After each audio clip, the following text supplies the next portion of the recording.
Mon Seigneur et mon Dieu, je crois fermement que tu es ici, que tu me vois, que tu m'entends. Je t'adore avec profonde révérence. Je te demande le pardon de mes péchés et la grâce de faire avec profit ce moment de prière. Ma Mère Immaculée, Saint Joseph, mon Père et Seigneur, mon ange gardien, intercédez pour moi. Réjouis-toi, car le Seigneur est ressuscité. En ces jours glorieux du lendemain de Pâques, nous parcourons jour après jour les évangiles, au cours desquels les témoins de la résurrection racontent leur expérience. Et aujourd'hui, c'est le retour des disciples d'Emmaüs que nous évoquons. Ils ne sont pas encore décrotés de la marche d'Emmaüs à Jérusalem qu'ils rencontrent de nouveau, la même journée, Jésus lui-même. Ils ont fait ces quelques kilomètres qui séparent Jérusalem d'Emmaüs, au cours desquels le Christ vient les rejoindre et leur explique, alors que leur cœur s'enflamme petit à petit, leur explique que selon les Écritures, il fallait que le Fils de l'homme soit crucifié et qu'il ressuscite le troisième jour. Et cela est saisissant de comprendre et de voir que même dans le credo de Nicée-Constantinople, nous disons que le Christ est ressuscité le troisième jour, conformément aux Écritures. Le troisième jour semble être un repère biblique que tout le monde entend dans l'assemblée. Et quand je dis dans l'assemblée, je ne parle pas de toi qui m'écoutes, je parle des contemporains de Jésus. Parce que depuis que le Christ a traversé la mort et qu'il est entré dans la gloire de Dieu, il est éternellement présent et actuel à chacun. Donc, ce qu'ils entendaient au premier siècle, nous l'entendons également. Et nous pouvons entendre que les 3 jours soient présents dans les Écritures. Oh, bien évidemment, nous ne comprendrons mieux Jésus qu'en parcourant les Écritures. Et si j'évoquais le credo de Nicée-Constantinople, c'est pour bien comprendre que même dans ce credo qui fut voté et professé à partir du IIIe siècle de notre ère, eh bien il est évoqué les Écritures de l'Ancien Testament. Sans l'Ancien Testament, nous ne pouvons pas comprendre Jésus. Et ainsi, il nous est bon, nous catholiques, de reprendre l'Ancien Testament de temps en temps, de lire, de le parcourir, et de voir comment le fil rouge de l'amour de Dieu retissait la vocation à la vie éternelle de notre humanité pécheresse. Oui, la toile entre Dieu et nous s'était déchirée, et le Christ va la retisser par l'action de l'Esprit Saint au travers de l'histoire humaine. Dans l'Ancien Testament, nous retrouvons ces 3 jours. Faites un petit parcours. Maintenant, avec Internet, on peut parfaitement retrouver les références scripturaires qui évoquent 3 jours dans l'Ancien Testament. Et ma foi, c'est très évocateur. Rappelez-vous Isaac. Il va être offert en sacrifice par Abraham. Et à la dernière minute, vous le savez, il sera échangé pour un mouton. Mais Isaac, ils ont marché 3 jours. 3 jours. Et puis, Joseph, le patriarche qui avait été abandonné par ses frères à des marchands d'esclaves et qui s'était retrouvé en Égypte, oui, en terre étrangère, pour remédier à une situation de disette grâce aux songes et aux visions que Dieu lui donnait. Le voilà premier ministre de l'Égypte et ses frères, ceux qu'il avait vendus, arrivent.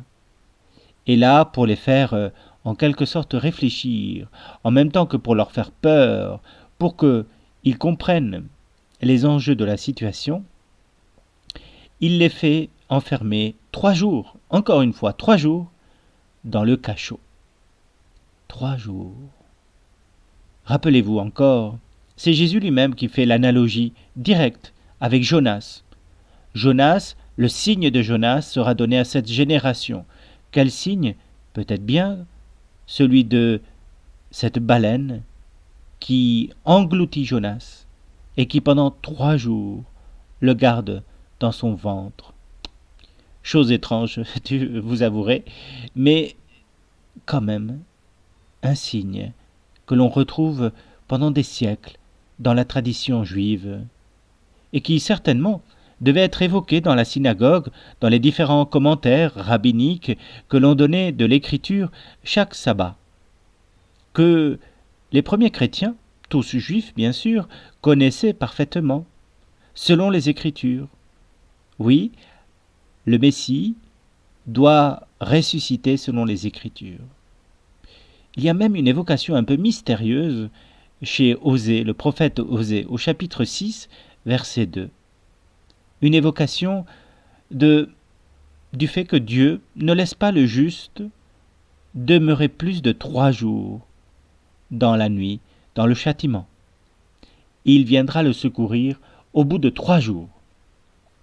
Et ainsi, nous voyons comment, petit à petit, à travers les siècles, les 3 jours étaient devenus, dans le peuple juif, l'expression du temps que Dieu mettait à venir en aide aux justes, à venir en aide à son peuple, à venir en aide à notre humanité.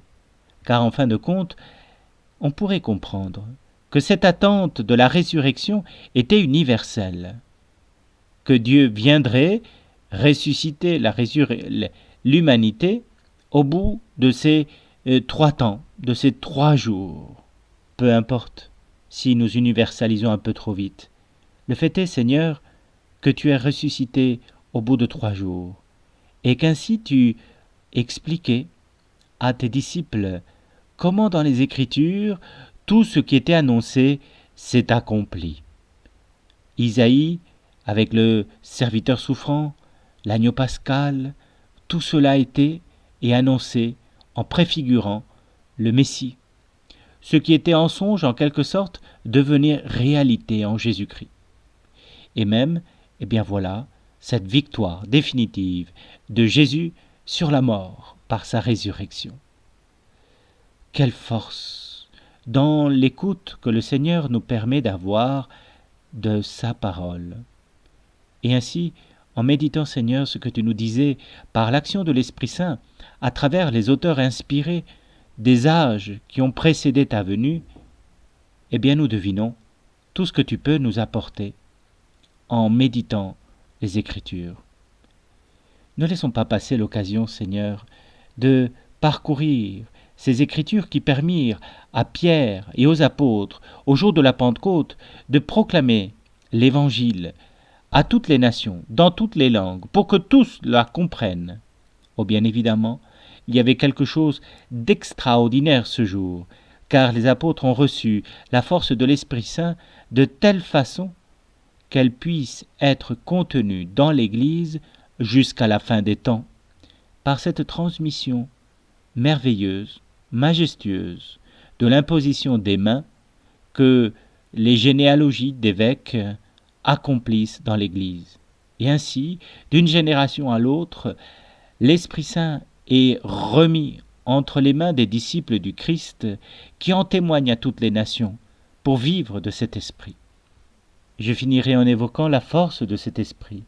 En croyant au Christ ressuscité, nous n'avons plus rien à craindre sinon le mensonge, plus rien à craindre sinon la mort éternelle, celle de ne pas nous retrouver devant Dieu, celle de ne pas pouvoir accueillir sa vie.